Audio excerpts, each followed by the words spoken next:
Heyo YouTube, Flowcat here. It is time for How Do I Chongyun. If you watch my channel, then you would know that Chongyun is one of my favorite units, so I'm super excited to bring you this video. If you're new here, drop a like on the video and subscribe to my channel for future Genshin content. Also, join my Discord. I'm giving away Welkins as well as some other things in the future. Definitely want to make sure you're there so that you're notified. Without any further ado, let's jump into the video.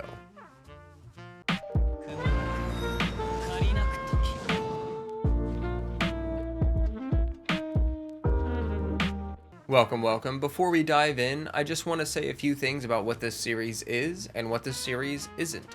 In this series, I will be analyzing each unit's kit as well as discussing how I use them in game. I will discuss how I like to build them, what teams I like for them, and mechanics that I find useful for that unit. In this series, I am not advising you to do exactly what I do. I'm not saying that this is the optimal or best way to play each unit. This is simply what I do, and I'm sharing it in hopes that you find it useful, interesting, or entertaining. Keep this in mind during your responses in the comments section below, and be respectful. Thanks. First, we will look at Chongyun's kit, and afterwards we'll discuss what role he plays in your team. His auto attacks are standard for great swords, and his charge attack is the great old-fashioned spin to win. His E does a single instance of cryo damage, generating a lot of particles and leaving a field where he attacks for 10 seconds. This field will infuse all melee attackers' auto attacks with cryo, as well as increase their attack speed by 8%. The duration of the buff when the field ends, or when you leave it, is based on the level of his E, up to 3 seconds. After the field's effects ends, a cryo sword will manifest and strike an enemy that is within the field's AoE, dealing an instance of cryo damage and shredding their cryo resistance by 10% for 8 seconds. His Q summons swords of ice to skewer his enemies, dealing 3 instances of cryo damage. Each sword has its own ability to cause reactions, and his burst has a low cost of 40 with a 12-second cooldown. It's clear to me after analyzing his kit that his primary role is as a utility unit. He can be useful for enabling 2 kinds of comps, melt or freeze. Secondarily, his burst gives him access to a powerful nuke skill that you can use often in combat. The fact that each sword in his burst can react is a powerful thing. You can triple melt with it. One last thing, note that all of Chongyun's attacks will shatter frozen enemies. I have Chongyun at level 90 out of 90. I maxed him before I started leaving my units at level 85. I primarily focused on his E and Q. His auto attacks are not that powerful, and I use them only occasionally on things like geoshields. Chongyun has a variety of artifacts that you can run. Mine is running a 2-piece Blizzard and a 2-piece Noblesse set. I would like to run him on a 4-piece Blizzard set, but alas, resin is too few. He can be a fantastic user of 4-piece Noblesse, 4-piece Blizzard, or just a 2-piece of both. I don't recommend running him on Emblem of Severed Fate because he doesn't need much energy recharge and his burst doesn't have a high cost. I run him with an attack sans. For weapons, I would recommend a couple different ones. Favonius Greatsword is a wonderful option for providing abundant energy to your team. As well, cryo teams often have consistent crits for proccing the passive. Skyward Pride will provide extra damage on his auto attacks after his burst. This can be useful for taking down shields. The craftable weapon from Inazuma is also a great option for him. The passive will boost both strikes from his E and provide him with a constant funnel of personal energy so that you can give the energy from his skill to someone else. Wolf's Gravestone can be a great weapon, but I find the passive tricky to proc. As a strong free-to-play option, the Fish Sword can actually do really well. I would just run him with an ER Sans if you're going to use that sword. As you can tell, I tend to use weapons that have an energy recharge effect or add some utility to the team.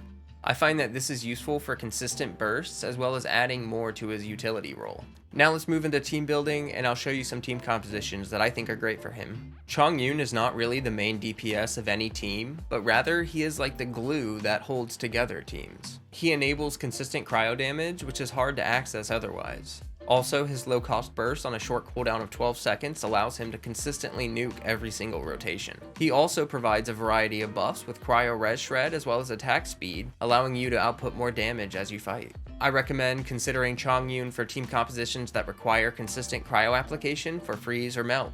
This can turn some units like Kaya and Rosaria into powerful on-field carries. The first team composition is Chongyun, Diona, Xinchu, and Diluc. You'll notice that I like to pair Chongyun and Diona together often because Chongyun is a great unit for battering Diona, and together they provide a lot of utility to your team. The idea with this team is to build up Cryo and Hydro, freezing the enemies in place, and then burst them down with Diluc. Note that my Diluc is really poorly built, so don't pay attention to the damage numbers.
The next team composition is Chongyun, Mona, Rosaria, and Barbara.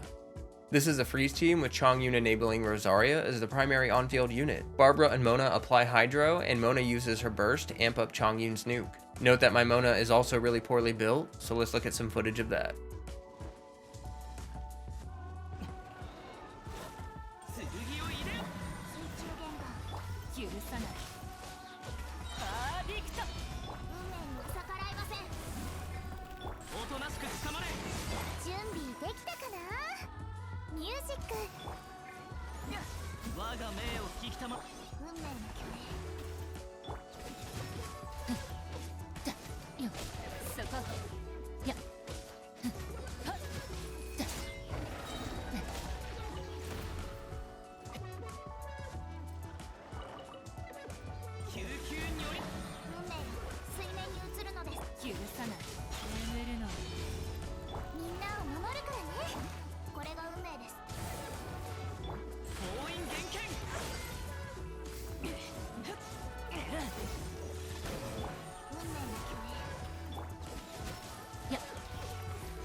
The third and last team is Chongyun, Diona, Zhangling, and Sucrose.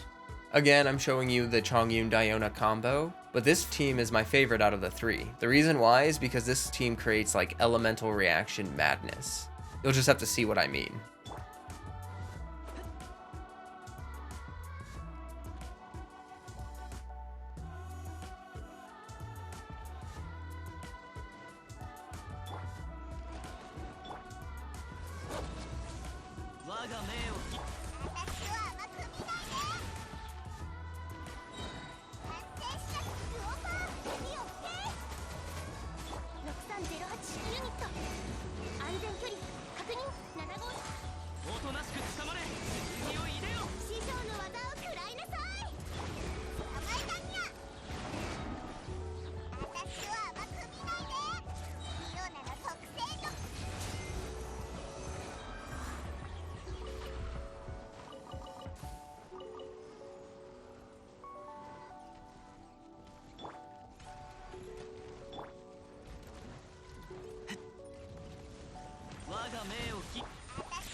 For the mechanics section of this video, I don't have much to add. Chongyun is extremely easy to use. Just a couple tips though. Make sure to use his nuke after his E strikes the enemies for the second time so that they have res shred. Also, generally it's better to funnel his energy out to other party members, and keep in mind that his buff will last when you leave the field for up to 3 seconds. This includes the attack speed buff. This can extend his infusion window to up to 13 seconds, and with a 15-second cooldown, that only gives you a downtime of 2 seconds. It's pretty good. Now let's move into talking about his constellations. His C1 causes his last attack of his normal attack string to summon an AoE cryo damage attack. It's not that strong. His C2 reduces the cooldown of bursts and skills cast within his field by 15%.